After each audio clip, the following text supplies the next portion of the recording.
La grammaire française est vraiment difficile à apprendre.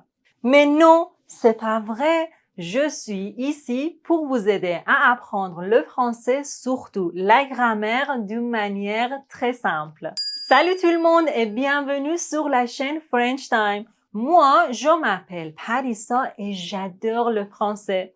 Quand j'étais étudiante, j'ai trouvé des règles, des formules, des structures et des astuces pour mieux comprendre la grammaire. Et maintenant, dans cette vidéo, je vous partage toutes ces règles. À la fin de cette vidéo, vous allez connaître toutes les règles grammaticales du niveau 1.1 et A2. C'est vraiment génial, non? Allez, prenez tout de suite un carnet et un crayon pour me suivre étape par étape et pour prendre des notes de toutes les leçons. Écoutez attentivement et répétez à haute voix. Je, tu, il, elle, nous, vous, il, elle. On ne prononce pas le S pluriel. Et maintenant, je révise un peu plus vite. Je, tu, il, elle, nous, vous, il, elle. Pour parler comme un francophone, il faut respecter les règles de la prononciation. Dans le premier épisode que je vous invite à aller voir, on a appris que cette lettre se prononce E. E. Donc, dans ce mot, il faut garder la prononciation de cette lettre. E, je. E, je. On ne doit pas dire joue ou bien jo, ok? On doit dire tout simplement je. Ensuite, cette lettre se prononce O. O. Et cette lettre se prononce U. U. Mais la combinaison de ces deux lettres va créer le son OU. OU. Donc, ces deux mots se prononcent comme ça. Nous, vous. Nous, vous. On ne doit pas dire nu, vu, non. Nous, vous. Mais j'ai deux questions très importantes dans ma tête. Quand il y a des hommes et des femmes dans un endroit, on doit utiliser il ou bien elle. Et voici la réponse. Quand il y a par exemple 1000 femmes et un seul homme ou bien un seul petit garçon, on doit utiliser il. Mais pourquoi? Je ne sais pas vraiment, c'est la règle. Deuxième question. Est-ce qu'on peut utiliser vous à la place de tu? Oui, bien sûr. Quand on veut parler très poliment ou quand on veut parler à quelqu'un qu'on ne connaît pas très bien, c'est mieux d'utiliser vous à la place de tu. Par exemple, monsieur, je peux vous aider? Vous allez bien, madame? Mais quand on veut parler avec un ami ou avec un enfant, on peut utiliser tu. Par exemple, tout va bien, mon ami? Tu as quel âge, ma petite? Dans toutes les langues, on a deux verbes principaux et importants. To be, to have. Mais en français, on dit être, avoir. Tout d'abord, on va apprendre la conjugaison du verbe être. La conjugaison du verbe être est irrégulière. Il faut écrire et répéter plusieurs fois pour l'apprendre. Dans cette vidéo, on a déjà appris les pronoms personnels. Je, tu, il, etc. Et maintenant, grâce aux pronoms personnels, on peut conjuguer le verbe être. Comme d'habitude, écoutez attentivement et répétez à haute voix. Je suis.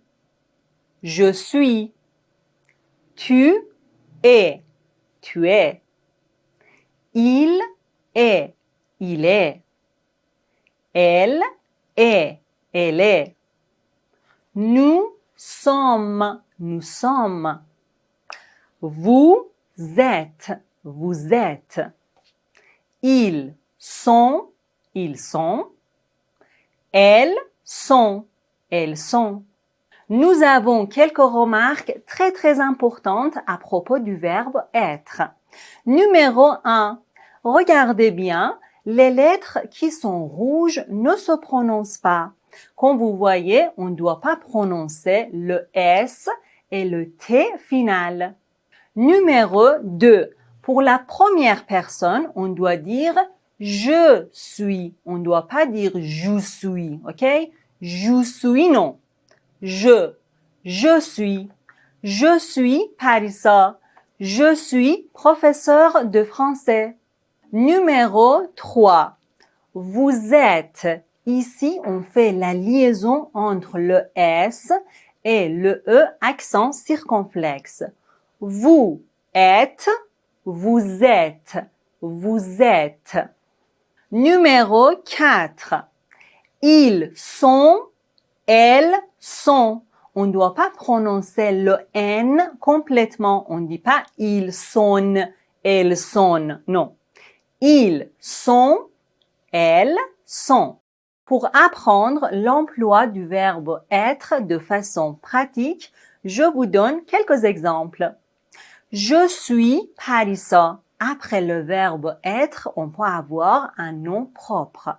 Je suis Parissa. Tu t'appelles comment? Tu es gentil.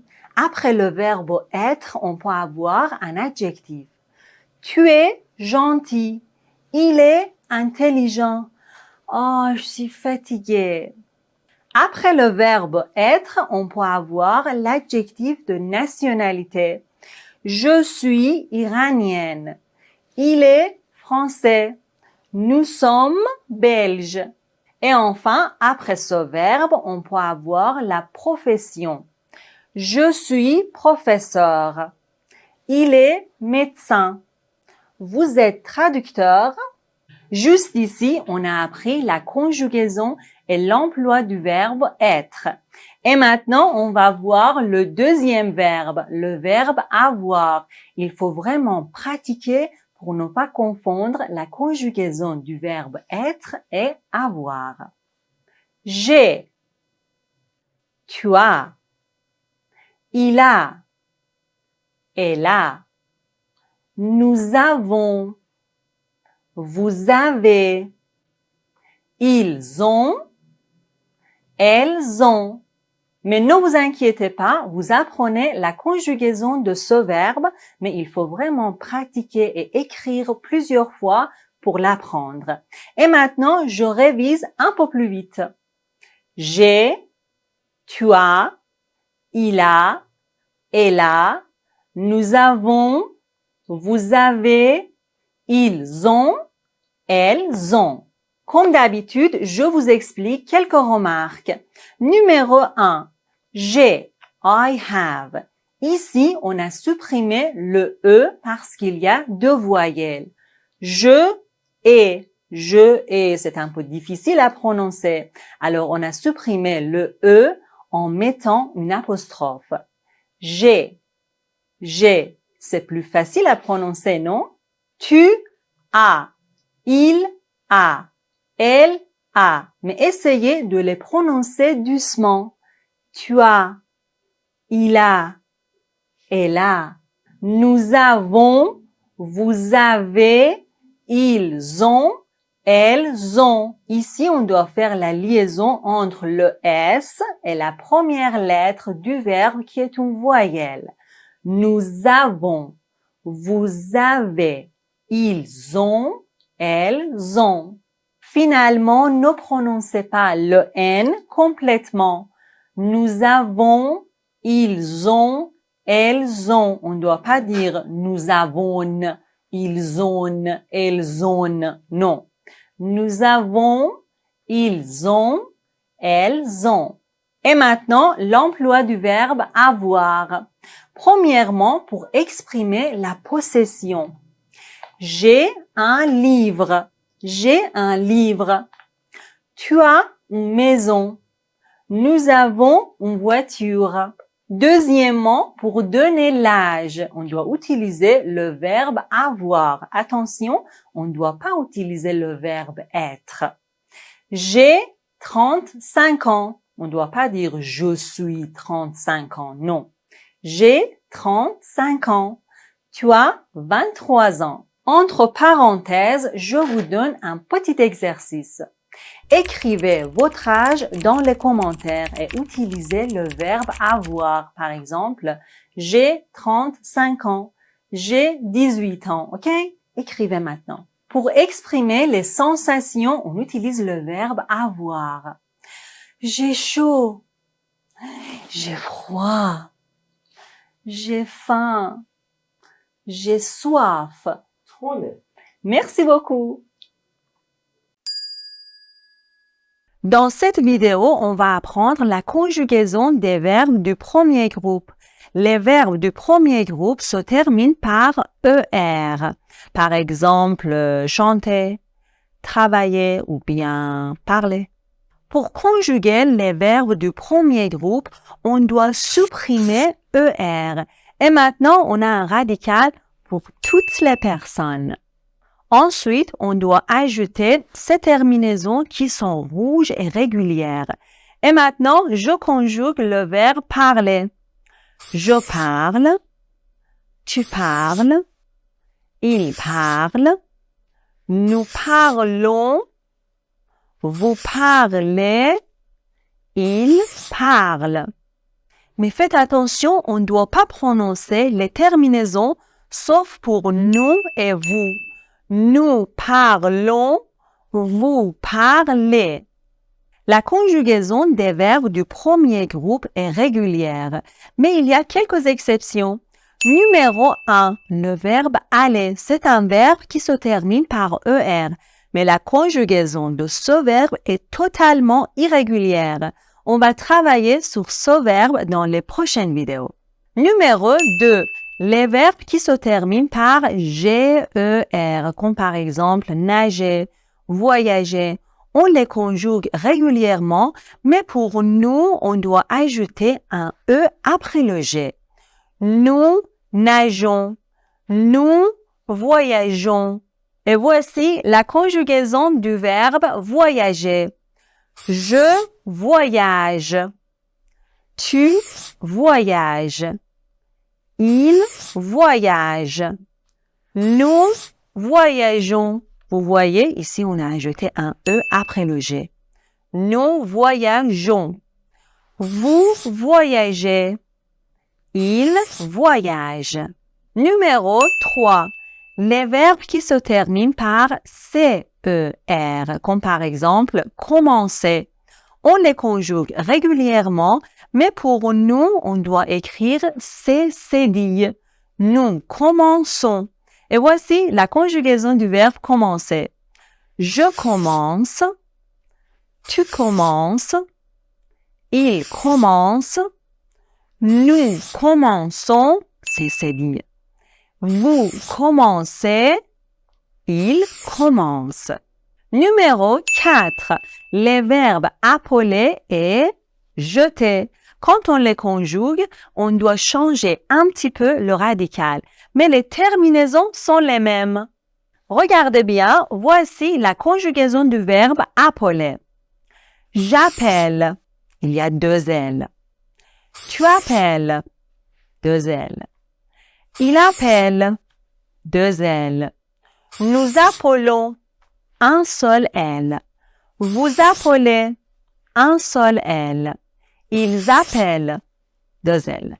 Mais faites attention, quand la première lettre du verbe est une voyelle, je devient J apostrophe. Je appelle, j'appelle. Je aime, j'aime. J'aime ma famille, j'aime la musique. Et voici la conjugaison du verbe jeter. Je jette. Vous voyez, il y a 2 T. Tu jettes, 2 T. Il jette, 2 T. Nous jetons, un seul T. Vous jetez, un seul T. Il jette. doté. Et voici les 3 types de négation les plus simples. Numéro 1, avec ne, pas qui entoure le verbe. Par exemple, je sais, je ne sais pas. Je comprends, je ne comprends pas. Vous voyez, on peut faire une phrase négative tout simplement. Il va au cinéma, il ne va pas au cinéma. Et voici le deuxième.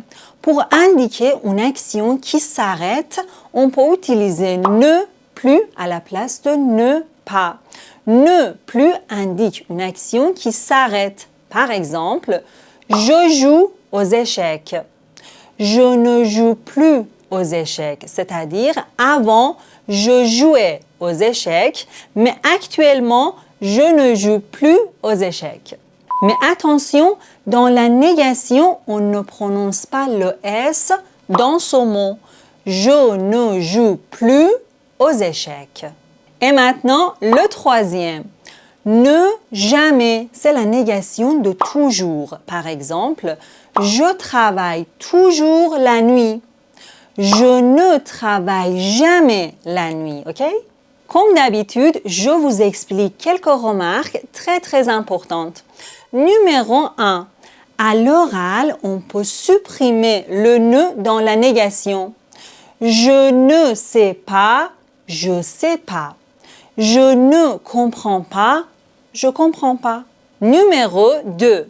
Devant une voyelle ou le H, ne devient N apostrophe. J'aime la musique, le verbe aimer. Je n'aime pas la musique, N apostrophe. J'habite à Paris, le verbe habiter. Je n'habite pas à Paris, N apostrophe. Numéro 3. Quand il y a 2 verbes dans une phrase, ne, pas, ne, plus, ne, jamais entoure le premier verbe. Par exemple, je dois rester à la maison. Dans cette phrase, on a 2 verbes. On doit dire je ne dois pas rester à la maison. Ne pas entoure le premier verbe.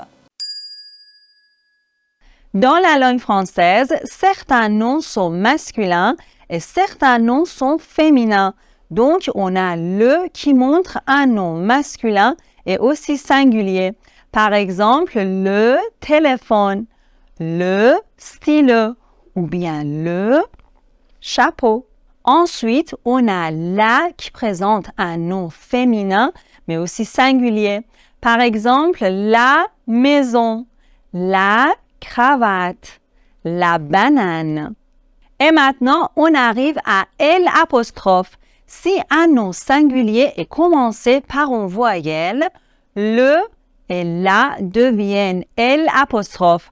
Par exemple, le ami, c'est difficile à prononcer, on doit dire l'ami. La idée, difficile à prononcer, on doit dire l'idée. L'ami, l'idée. Donc, si un nom singulier est commencé par une voyelle, mettez tout simplement L apostrophe. C'est un nom féminin ou masculin, ça n'a pas d'importance. Mettez tout simplement L apostrophe. Et voici le 4e et le dernier article défini. Les, L-E-S, les. Ne prononcez pas le S, on ne dit pas les, non, les. On utilise pour tous les mots pluriels. Féminin, masculin, commencé par une voyelle, ça n'a pas d'importance. Avant les noms pluriels, mettez les. Les téléphones, les stylos, les chapeaux, les maisons, les cravates, les bananes.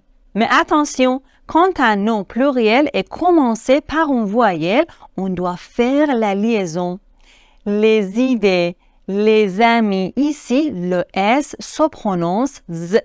Les idées, les amis. Et maintenant, je révise. Il y a 4 articles définis. Le plus nom masculin singulier. La plus nom féminin singulier. L apostrophe plus nom féminin masculin singulier commencé par une voyelle. Et enfin, on a les plus non pluriel. Pour parler correctement, il faut connaître l'emploi des articles définis. Numéro 1, quand on veut parler d'une chose en général, par exemple, l'argent ne fait pas le bonheur. L'argent en général, le bonheur en général. Les restaurants coûtent cher en France, c'est-à-dire en général, les restaurants coûtent cher en France. Numéro 2, pour parler d'une chose connue ou bien unique. Par exemple, le soleil brille. Soleil est un nom qui est connu et unique. On doit utiliser l'article défini. Le soleil, c'est un nom masculin. Le soleil. La tour Eiffel a été construite en 1889. Tour Eiffel est une chose connue et unique, donc on doit utiliser l'article défini. La tour Eiffel. Tour est un nom féminin. La tour. Numéro 3. Après ces 4 verbes, on doit utiliser l'article défini. Aimer, adorer, préférer, détester. Par exemple, j'aime la nature. J'adore les enfants. Je préfère le village. Je déteste les mathématiques. C'est vraiment difficile à apprendre. Numéro 4. Devant les noms de géographiques, on doit utiliser l'article défini. Le Canada, la France, l'Iran, l'Angleterre, les États-Unis. Mais j'ai une question très importante dans ma tête. Comment savoir si un nom est masculin ou bien féminin? Malheureusement, il n'y a pas de règle absolue, mais je peux vous donner un tout petit conseil. Dès le début, essayez de mémoriser les mots avec leurs articles. Par exemple, vous voulez mémoriser le mot livre. Écrivez dans votre cahier le livre. Écrivez avec son article qui montre que c'est un nom masculin. Donc, pour mémoriser, écrivez le livre. Répétez le livre. Écrivez la maison. Répétez la maison avec son article, ok? Voici les articles définis. Vous vous souvenez? Le plus nom masculin singulier, la plus nom féminin singulier, L' plus nom féminin masculin singulier commencé par une voyelle, les plus nom pluriel. Et maintenant, regardez bien. Voici les articles indéfinis. Un, une, des. D-E-S, on ne prononce pas le S. D, ok? Un, une, des. Un plus nom masculin singulier, par exemple, un chien, un livre. Une plus nom féminin singulier, par exemple, une maison, une voiture. Un et une, c'est et un en anglais, par exemple, j'ai acheté une voiture, c'est-à-dire I bought a car. Une voiture, a car. Il y a un livre sur la table, c'est-à-dire there is a book on the table. Un livre, a book. J'ai un parapluie, c'est-à-dire I have an umbrella. Vous voyez, un et une sont traduits et ou un en anglais. On arrive au troisième article, des qui signifie some ou bien S pluriel en anglais. Par exemple, j'invite des amis, c'est-à-dire I invite some friends ou bien I invite friends. Il y a des oranges dans l'assiette, c'est-à-dire there are some oranges on the plate ou bien there are oranges on the plate.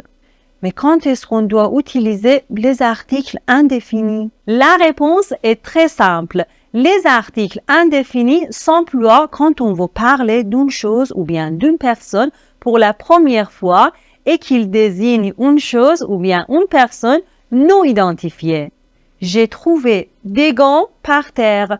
Des gants, ce sont des choses non identifiées. Ils ont une villa sur la Côte d'Azur. Une villa, c'est une chose non identifiée et on parle de cette villa pour la première fois. En général, dans la langue française, il existe 3 modèles de questions oui-non. Numéro 1, intonation. La voix monte. Par exemple, vous savez conduire. Ok, et maintenant, écoutez bien.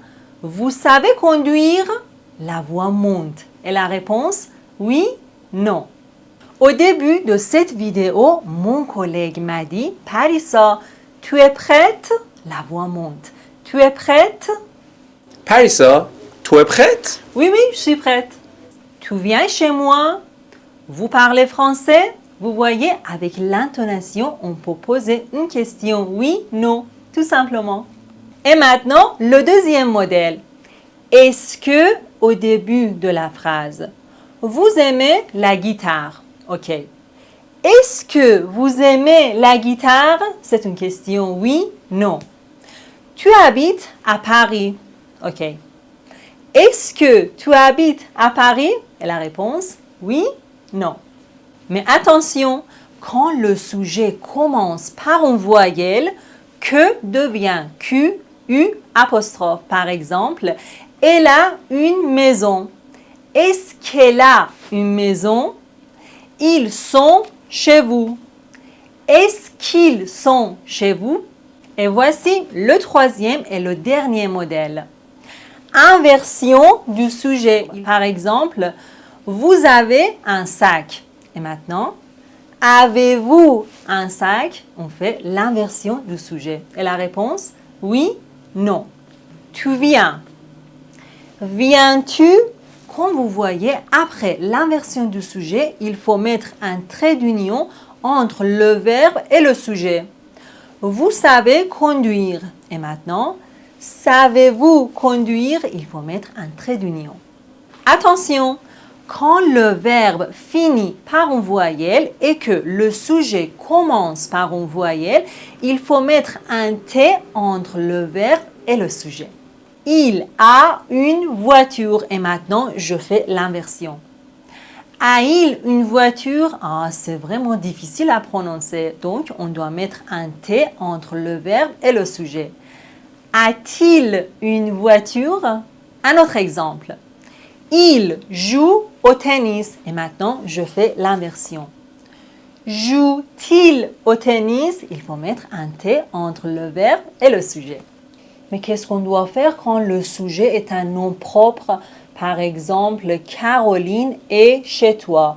On doit dire est Caroline chez toi? Mais non, quand le sujet est un nom propre, il faut garder le nom propre au début de la phrase et on doit mettre le pronom sujet correspondant après le verbe. Caroline est chez toi. Pour faire l'inversion du sujet, je dois dire Caroline est-elle chez toi? Elle, c'est un pronom sujet pour Caroline. Paul est malade. Je dois dire Paul est-il malade? Vous voyez, pour l'inversion du sujet, il faut garder le nom propre au début de la phrase en mettant le pronom sujet correspondant après le verbe. Les verbes du deuxième groupe se terminent par IR, comme par exemple finir, choisir, rougir, grandir. Mais comment on doit conjuguer les verbes du deuxième groupe? Ne vous inquiétez pas, c'est trop simple. Tout d'abord, on doit supprimer IR. Et maintenant, on a un radical pour toutes les personnes. Ensuite, il faut ajouter ces terminaisons qui sont rouges et heureusement régulières. IS, IS, IT, I2S, ONS, I2S, EZ, I2S, ENT.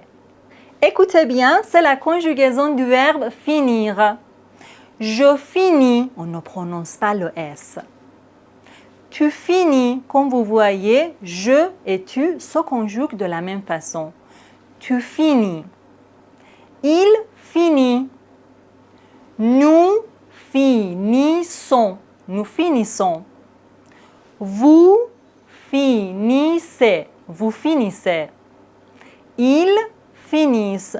Comme toujours, on ne prononce jamais ENT. Ils finissent. Vous voyez, c'est trop simple et on peut conjuguer tous les verbes du deuxième groupe de la même façon. Par exemple, le verbe choisir. Je choisis. Tu choisis. Il choisit. Nous choisissons. Vous choisissez. Ils choisissent. Et maintenant, comme toujours, les remarques très importantes.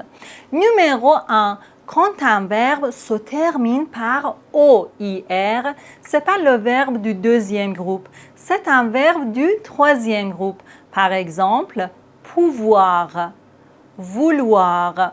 Les conjugaisons de ces verbes sont totalement différentes. Numéro 2.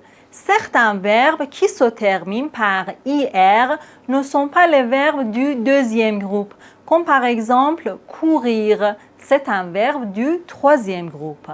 Donc, les verbes qui se terminent par IR sont les verbes du deuxième groupe, mais pas tous les verbes, il y a des exceptions, ok? Et maintenant, la troisième et la dernière remarque. Regardez bien, ce sont les verbes du deuxième groupe. Grandir, grossir, rougir, brunir, noircir, mincir. Souvent, les verbes du deuxième groupe sont formés à partir d'un adjectif. Par exemple, grandir, grand, grossir, gros, rougir, rouge, brunir, brun, noircir, noir, mincir, mince.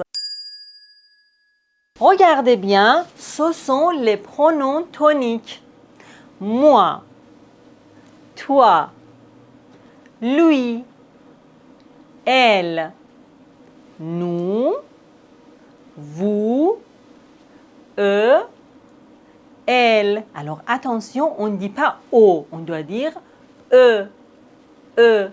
Mais quelle est la différence entre je et moi? Les pronoms toniques, ça sert à quoi? En général, les pronoms toniques s'emploient dans 9 situations et à mon avis, la dernière est la plus importante. Numéro 1, pour insister. Par exemple, j'adore le français. Et maintenant, moi, j'adore le français. Vous voyez, pour insister, on peut employer les pronoms toniques. Toi, tu es très gentil. Lui, il travaille dans une entreprise. Mais attention, pour insister, on peut employer les pronoms toniques au début de la phrase, mais aussi à la fin de la phrase. Par exemple, moi, j'adore le français. Mais je peux dire, j'adore le français, moi. Toi, tu es très gentil. Mais on peut dire, tu es très gentil, toi. Numéro 2. Quand on veut répondre à une question avec un seul mot. Par exemple, mes étudiants, qui vient au tableau? Moi. Alors, on ne peut pas dire je, non. Moi, après je, on a un verbe. Mais pour répondre avec un seul mot, on doit utiliser les pronoms toniques. Qui a les meilleurs points? Lui. C'est le tour de qui? Toi. Vous voyez, avec les pronoms toniques, on peut répondre à une question avec un seul mot. Numéro 3.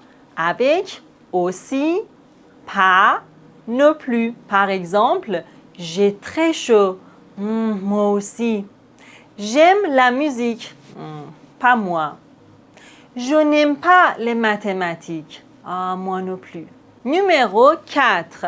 Après les prépositions comme par exemple à, de, pour, avec, sans, après, sauf. Je pense à toi. Elle n'a pas besoin de lui. Tu viens avec moi. Oui, je viens avec toi. Mon frère ne peut pas vivre sans elle. On fait la liaison. Sans elle. C'est pour qui? C'est pour moi. Je réponds à cette question après toi. Tout le monde va au cinéma, sauf moi. Et maintenant, numéro 5. Après le mot « et », on utilise les pronoms toniques. Par exemple, mon mari et moi habitons ensemble. Sylvie et lui étudient le français. Numéro 6. Après, c'est, ce n'est pas, ce sont, ce ne sont pas. Par exemple, c'est toi qui as fait ça. Non, ce n'est pas moi, c'est lui. Ou bien, ce sont eux qui ont commencé. Numéro 7. Pour faire la comparaison, par exemple, tu es plus âgé que moi. Vous voyez, pour faire la comparaison, on peut employer les pronoms toniques après que moi, que lui. Numéro 8. Pour donner son opinion, par exemple, d'après moi, c'est vraiment difficile à comprendre. Selon lui, il faut travailler dur pour réussir. Donc, après les mots d'après et selon, on doit utiliser les pronoms toniques. D'après moi, selon lui. Et voici la dernière situation qui est, d'après moi, la plus importante. Avant les mots même et même avec S pluriel, on emploie les pronoms toniques. Moi-même, toi-même, lui-même, elle-même, nous-mêmes, vous-même, eux-mêmes, elle-même. Nous avons fait ce gâteau nous-mêmes. Il a choisi ses chaussures lui-même. J'ai préparé le dîner moi-même. Vous voyez, c'est trop simple. En général, après le mot merci, on peut avoir un nom, un verbe, une phrase et un pronom. Dans cette vidéo, on considère toutes les situations. Numéro 1, merci plus non. Dans ce cas-là, on peut mettre pour ou bien de après le mot merci. Si c'est un nom abstrait, c'est-à-dire on ne peut pas le toucher, c'est mieux d'utiliser de. Merci de votre attention. Merci de ta compréhension. Vous voyez, on ne peut pas toucher l'attention ou bien la compréhension. Donc, c'est mieux de dire merci de votre attention. Merci de ta compréhension. Mais si c'est un nom concret, c'est-à-dire on peut le toucher, c'est mieux d'utiliser pour. Merci pour ce cadeau. Merci pour les fleurs. On peut toucher le cadeau. On peut toucher les fleurs. Donc, c'est mieux de dire merci pour ce cadeau. Merci pour les fleurs. Numéro 2. Merci plus verbe. Le verbe à l'infinitif présent ou bien passé. Dans ce cas-là, on doit toujours mettre de. Merci de. Merci de venir ce soir. Merci de faire attention. Merci de vous abonner à la chaîne French Time et merci de me laisser un petit like. Et maintenant, l'infinitif passé. Par exemple, merci d'être venu. Merci de m'avoir suivi. Ça peut être l'infinitif à la forme négative. Par exemple, merci de ne pas fumer. Merci de ne pas faire de bruit. Numéro 3. Merci plus phrase. Dans ce cas-là, il faut mettre pour après le mot merci. Par exemple, merci pour tout ce que tu as fait. Merci pour tous les messages que vous avez écrits dans les commentaires. Et enfin, on a merci plus pronom. Dans ce cas-là, il faut mettre pour après le mot merci. Par exemple, merci pour tout. Merci pour ça. Tout et ça sont des pronoms. Donc, on doit dire merci pour tout. Merci pour ça. Et maintenant, je révise les règles. Merci de plus nom abstrait.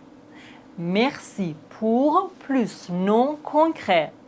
Merci de plus verbe à l'infinitif, présent ou bien passé. Merci pour plus phrase. Merci pour plus pronom. Regardez bien, toutes ces règles s'appliquent également au verbe remercier. Je te remercie de, je te remercie pour. Je vous remercie de, je vous remercie pour. Je vous remercie de votre attention. Je te remercie pour ce gâteau. Je vous remercie d'être à l'heure. Je te remercie pour tout ce que tu as fait. Je vous remercie pour tout. Comme vous le savez, les conjugaisons des verbes du premier et du deuxième groupe sont régulières, mais malheureusement, les conjugaisons des verbes du troisième groupe sont irrégulières, c'est-à-dire il n'y a pas de règle absolue. Ne vous inquiétez pas, j'ai beaucoup réfléchi afin de trouver des règles générales pour mieux comprendre. Mais avant de commencer, je vous propose d'apprendre les verbes du premier et du deuxième groupe.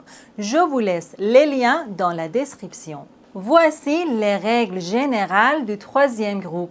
Numéro 1. En général, les verbes du troisième groupe se terminent par R, E, I, R, O, I, R. Comme par exemple, dire, lire, venir, sortir, voir, pouvoir. Numéro 2. Le verbe aller se termine par ER, mais ce n'est pas le verbe du premier groupe. C'est un verbe du troisième groupe et la conjugaison de ce verbe est totalement irrégulière. Je vais, tu vas, il va, nous allons, vous allez, ils vont. Par exemple, je vais au cinéma. Ils vont à Paris. Vous allez bien? Oui, je vais très bien. Numéro 3. Regardez bien, voici les deux verbes les plus importants du troisième groupe. Être, avoir. Il faut vraiment pratiquer pour apprendre les conjugaisons de ces deux verbes. Dans cette vidéo, je vous explique tout ce qu'on doit savoir sur ces deux verbes. Je vous laisse le lien dans la description. Numéro 4. Pour trouver le radical, il n'y a pas de règle absolue. Et le radical n'est pas le même pour toutes les personnes. Moi, personnellement, quand j'étais étudiante, j'avais l'habitude d'écrire la conjugaison de chaque verbe une dizaine de fois et de les répéter à haute voix. Numéro 5. Voici les terminaisons des verbes en DRE, comme par exemple le verbe prendre. Je prends, on ne prononce pas le D ni le S. Tu prends, il prend, nous prenons, vous prenez, ils prennent. Vous voyez, le radical n'est pas le même pour toutes les personnes. Numéro 6. Voici les terminaisons des verbes en I, N, D, R, E, comme le verbe peindre. Je peins, tu peins, il peint, nous peignons, vous peignez, il peigne. Numéro 7. La plupart des verbes qui se terminent par IR se conjuguent comme les verbes du premier groupe, comme par exemple ouvrir, j'ouvre, tu ouvres, il ouvre, nous ouvrons, vous ouvrez, ils ouvrent. Numéro 8. Voici les terminaisons des verbes en S, O, U, D, R, E, comme le verbe résoudre. Je résous, tu résous, Il résout. Nous résolvons. Vous résolvez. Ils résolvent. Numéro 9. Pour les verbes qui se terminent par OIR, il existe deux sortes de terminaisons. Voici les terminaisons des verbes comme pouvoir, vouloir. Et voici les terminaisons des verbes comme voir. Vous voyez, il existe deux sortes de terminaisons. Je peux. Tu peux. Il peut. Nous pouvons. Vous pouvez. Ils peuvent. Et maintenant, la conjugaison du verbe voir. Je vois. Tu vois. Il voit. Nous voyons. Vous voyez. Il voit. Je mange des légumes. Je mange seulement des légumes. Je mange uniquement des légumes. Je ne mange que des légumes. Toutes ces trois phrases sont synonymes. Seulement, uniquement, ne, que qui entoure le verbe. Installez-vous bien, je vous explique toutes les remarques sur la restriction. En général, ne, que fonctionne avec un complément d'objet direct, un complément d'objet indirect, un verbe à l'infinitif, un complément de temps et enfin un complément de lieu. Mais avant de continuer, si tu n'es pas encore abonné à la chaîne, fais-le maintenant avant d'oublier. Et maintenant, je vous donne quelques exemples. Ne, que plus complément d'objet direct. Marie ne mange qu'une pomme par jour, c'est-à-dire Marie mange seulement une pomme par jour. Une pomme, c'est un complément d'objet direct. Ne, que plus complément d'objet indirect. Par exemple, Benoît ne pense qu'à son ami. Il ne parle que d'elle. Vous voyez, son ami et elle viennent après la préposition du verbe, donc ce sont les compléments d'objet indirect. Ne, que plus verbe à l'infinitif. Moi, je n'aime que lire. Mon fils ne pense qu'à jouer. Lire, jouer, ce sont les verbes à l'infinitif. Ne, que plus complément de temps. Par exemple, cette boutique n'est ouverte que les week-ends. Les week-ends est un complément de temps. Et enfin, ne, que plus complément de lieu. Par exemple, ce spectacle n'est joué qu'à Lyon. Lyon est un complément de lieu. Comme toujours, quelques remarques très importantes. Numéro 1, la position de que pour changer le sens de la phrase. Regardez bien. Je n'écoute que de la musique dans ma chambre. Je n'écoute de la musique que dans ma chambre. Mais quelle est la différence entre ces deux phrases? Quand je dis je n'écoute que de la musique dans ma chambre, c'est-à-dire dans ma chambre, j'écoute seulement de la musique. Dans ma chambre, je n'écoute pas la radio ni les podcasts. Dans ma chambre, j'écoute seulement de la musique. Mais quand je dis je n'écoute de la musique que dans ma chambre, c'est-à-dire j'écoute de la musique seulement dans ma chambre, ni dans la cuisine, ni dans la salle de bain, seulement dans ma chambre. Voici la deuxième remarque. On peut employer cette formule pour donner une solution simple à un problème. N'avoir qu'à plus infinitif. Tu veux parler avec lui, tu n'as qu'à lui téléphoner. Vous êtes fatigué, vous n'avez qu'à vous reposer. Toi, tu apprends le français, tu n'as qu'à t'abonner à la chaîne French Time. Au lieu de dire tu n'as qu'à, on peut dire t'as qu'à. T'as qu'à lui téléphoner. T'as qu'à te reposer. T'as qu'à t'abonner. Tu n'as qu'à, t'as qu'à. le passé composé. Comme toujours, je vais tout vous expliquer. Mais c'est quoi le passé composé? Le passé composé est un temps très utilisé pour parler des actions terminées dans le passé. J'ai rangé ma chambre. Je suis allé à mon bureau. Elle a vendu sa voiture. Vous voyez, ce sont des actions terminées dans le passé. Et alors, comment conjuguer les verbes français au passé composé?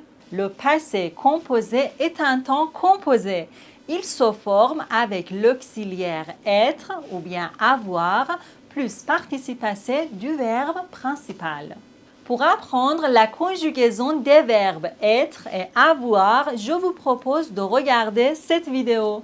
Je vous laisse le lien dans la description. J'ai pas bien compris cette formule. Tu peux me donner quelques exemples? Oui, bien sûr. Il a acheté une maison. Sujet plus l'auxiliaire avoir plus participe passé du verbe principal, c'est-à-dire le verbe acheter. Elle est partie en vacances. Sujet plus l'auxiliaire être plus participe passé du verbe partir. Donc, on doit mettre le sujet. Ensuite, on conjugue les auxiliaires être ou bien avoir. Et après, on met le participe passé du verbe principal. Le participe passé, mais comment former le participe passé d'un verbe? Ne t'inquiète pas, c'est trop simple. Pour les verbes qui se terminent par ER, on doit supprimer ER en mettant E accent aigu. Par exemple, chanter, chanter avec E accent aigu. Travailler, travailler. Aller, aller. Mais pour les verbes qui se terminent par IR, on doit supprimer le R, tout simplement. Finir, fini. Choisir, choisi. Partir, parti. Sortir, sorti. Et enfin, les verbes qui se terminent par RE. On doit supprimer RE en mettant le U à la fin. Vendre, vendu. Attendre, attendu. Mais attention, les participes passés de certains verbes sont irréguliers. Il faut les apprendre par cœur. Regardez bien. Voici les participes passés irréguliers des verbes les plus utilisés. Essayez de les mémoriser. Être, était. Avoir, eu. Faire, fait. Dire, dit. Lire, lu. Voir, vu. Boire, bu. Savoir, su. Naître, né. Mourir, mort. Mettre, mis. Venir, venu. Tenir, tenu. Prendre, pris. Ouvrir, ouvert. Hier, j'ai vu un film à la télé. Sujet plus avoir plus participe passé du verbe voir. Elle a fait son choix en 10 minutes. Sujet plus avoir plus participe passé du verbe faire. Il est allé à la piscine la semaine dernière. Sujet plus être plus participe passé du verbe aller. Et maintenant, c'est clair? Oui, c'est clair, mais comment choisir les auxiliaires? Être ou bien avoir? L'auxiliaire être s'utilise avec les verbes qui expriment un mouvement ou bien un changement d'état, comme par exemple entrer, sortir, monter, descendre, aller, venir, naître, mourir, arriver, partir, passer, rester, retourner, tomber. Ma grand-mère est née en 1950. Il est resté chez lui. Je suis tombée de mon lit. Nous sommes partis en Italie. Vous voyez, pour les verbes comme naître, rester, tomber, Partir, on doit choisir l'auxiliaire être. Et maintenant, deux remarques très importantes. Numéro 1. Quand on a l'auxiliaire être, le participe passé s'accorde en genre et en nombre avec le sujet de la phrase. Regardez bien. Il est allé au cinéma. Elle est allée au cinéma. Ils sont allés au cinéma. Elles sont allées au cinéma. Vous voyez, l'auxiliaire et le verbe être, donc le participe passé s'accorde avec le sujet.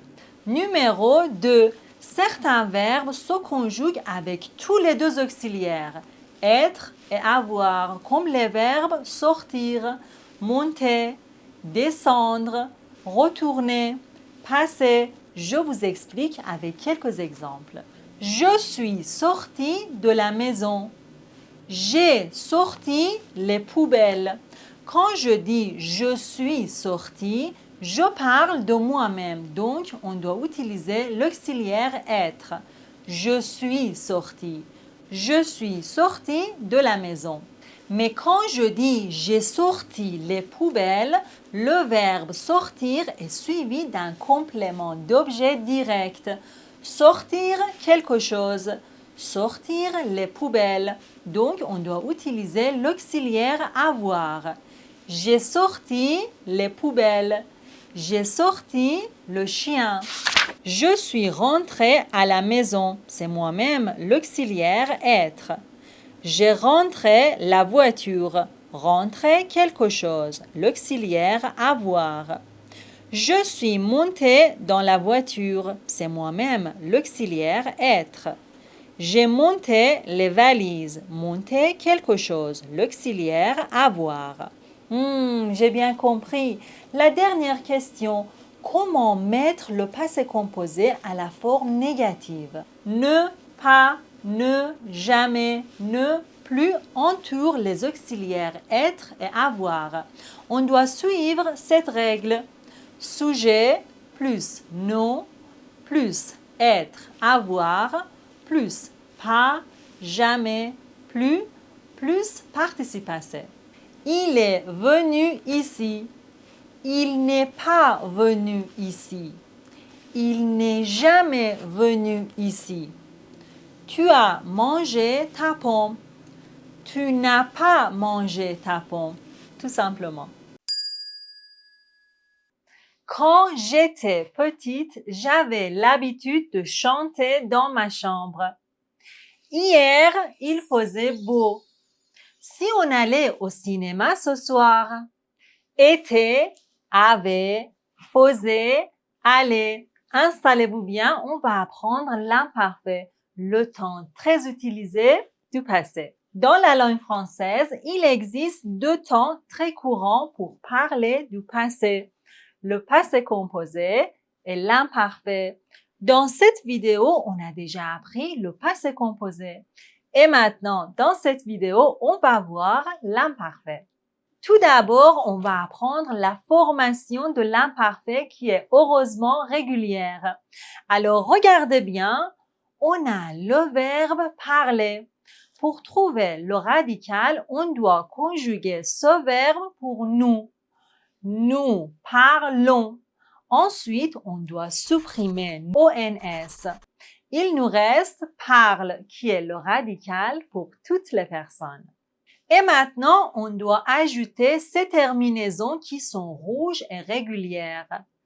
AIS, AIS, AIT, IONS, IEZ, AIENT. Je parlais. Tu parlais. Il parlait. Nous parlions. Vous parliez. Il parlait. Un autre exemple, le verbe finir. Nous finissons. On supprime nous et ONS. Le radical est finisse. Je finissais. Tu finissais. Il finissait. Nous finissions. Vous finissiez. Il finissait.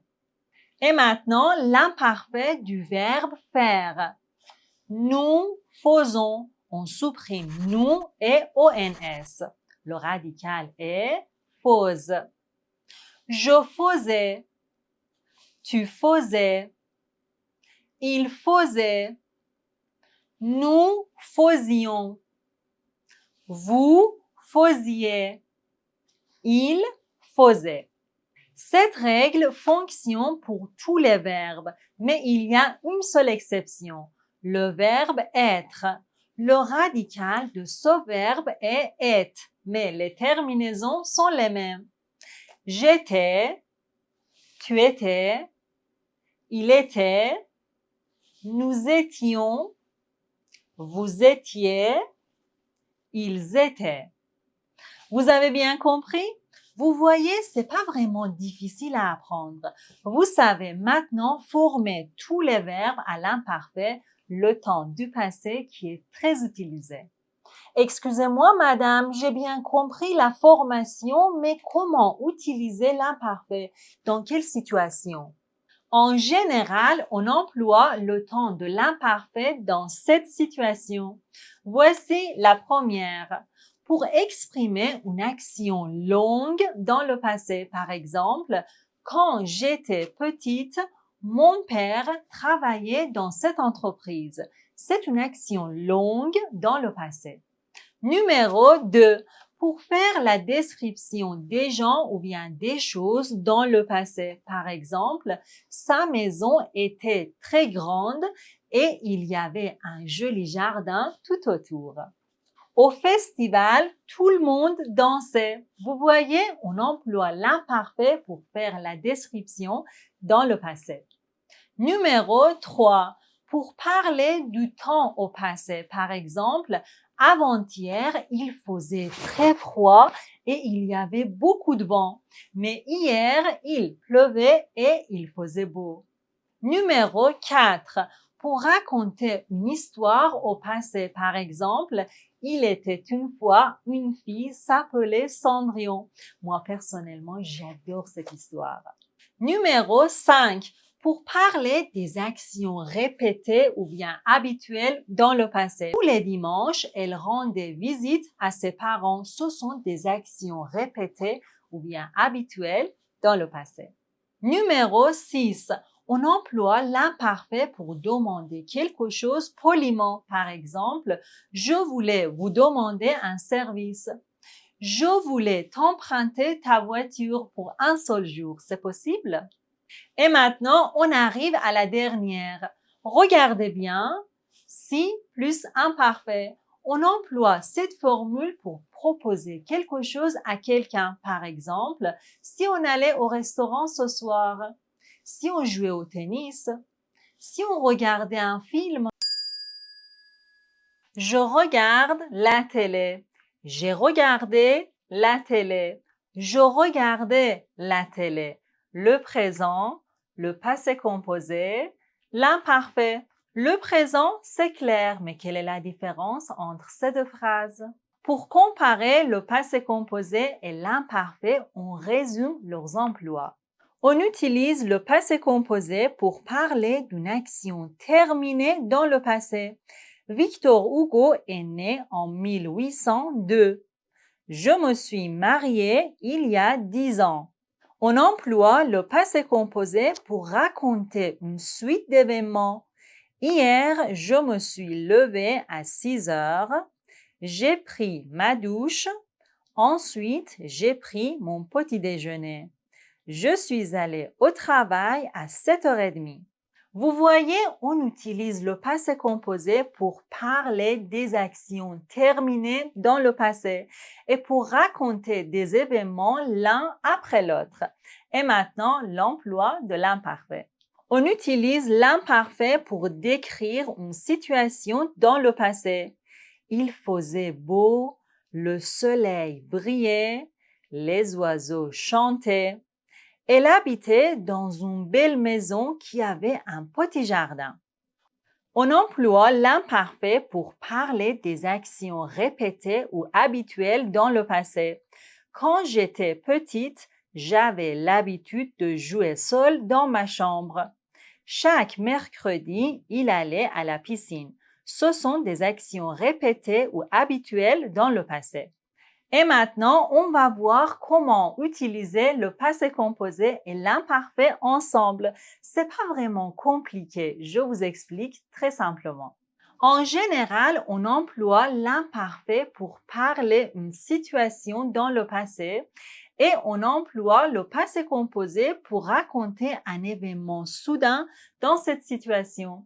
Je vous donne quelques exemples. Elle cuisinait quand le téléphone a sonné. Elle cuisinait, c'est une situation longue dans le passé. Le téléphone a sonné, c'est un événement soudain dans cette situation. Pour mieux comprendre la combinaison de ces deux temps, on peut employer 5 formules. Numéro 1, quand plus imparfait plus passé composé. Quand j'étais petite, j'ai eu un accident de moto. Être petite, c'est une situation à l'imparfait. Avoir un accident, un événement au passé composé. Numéro 2, imparfait plus quand plus passé composé. Elle cuisinait quand le téléphone a sonné. Il faisait beau quand la tempête est arrivée. La situation à l'imparfait, un événement au passé composé. Numéro 3, être en train de à l'imparfait plus infinitif plus quand plus passé composé. J'étais en train de regarder la télé quand il est arrivé. La situation à l'imparfait, l'événement au passé composé. Numéro 4, pendant que plus imparfait plus passé composé. Pendant que je dormais, il a allumé la lumière. Ou on peut dire, il a allumé la lumière pendant que je dormais. Voici la 5e et la dernière formule. Imparfait plus soudain, tout à coup, plus passé composé. Elle faisait la vaisselle, soudain, elle a entendu un bruit. Elle faisait la vaisselle, tout à coup, elle a entendu un bruit. La situation à l'imparfait, l'événement au passé composé. Félicitations, vous connaissez maintenant les structures de base de la langue française. Mais si vous ne savez pas encore comment savoir si un nom est féminin ou bien masculin, je vous propose de regarder cette vidéo. Merci de m'avoir suivi. À la prochaine.